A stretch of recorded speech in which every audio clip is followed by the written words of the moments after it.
बच्चों के केक काटने की तैयारी चल रही थी, तभी फोन बजा। उठाते ही सामने वाले ने कहा, चरण सिंह की बस पलट गई है। जय हिंद साथियों, मैं आपका दोस्त सूरजपाल सिंह। वीडियो शुरू करने से पहले आप लोगों से एक छोटी सी रिक्वेस्ट है कि वीडियो को पूरा जरूर देखें। अगर आप नए हैं इस चैनल को सब्सक्राइब जरूर करें।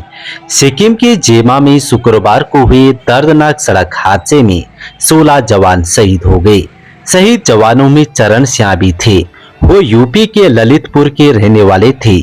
शुक्रवार को ही चरण सिंह के जुड़वा बच्चों का जन्मदिन था और वहां उनकी बस हादसे का शिकार हो गई। चरण सिंह की शादी साल 2011 में हुई थी। उनके जुड़वा बच्चे हैं। शुक्रवार को उनके बेटे सुख सिंह और बेटी नव्या का जन्मदिन था।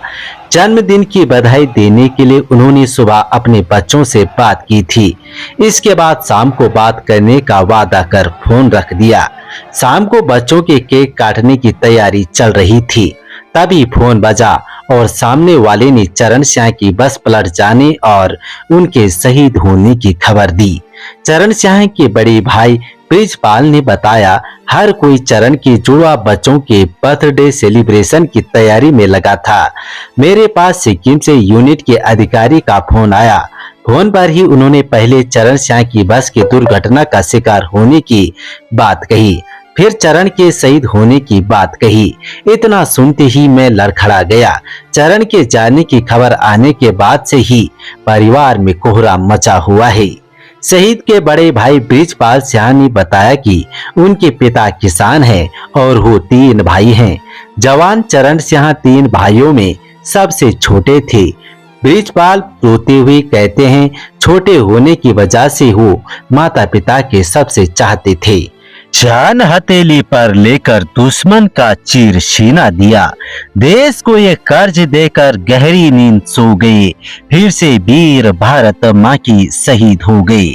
बलिदान तुम्हारा ये देश कभी न भूल पाएगा। याद करेगा तुमको और वंदे मातरम गाएगा। देश में तुम एक नई ऊर्जा का बीज बोगे। फिर से वीर भारत माँ की शहीद हो गए। आंखें अभी भी दरवाजे पर राह तक रही होगी। हो माँ बेटे की प्रतीक्षा में रातें जाग रही होगी। उस माँ को अब ये कौन जाकर समझाएगा। तू सो जा माँ, तेरा लाल लौट कर नहीं आएगा। एक नया इतिहास लिखकर सन्नाटे में खो गए। फिर से वीर भारत माँ की शहीद हो गए।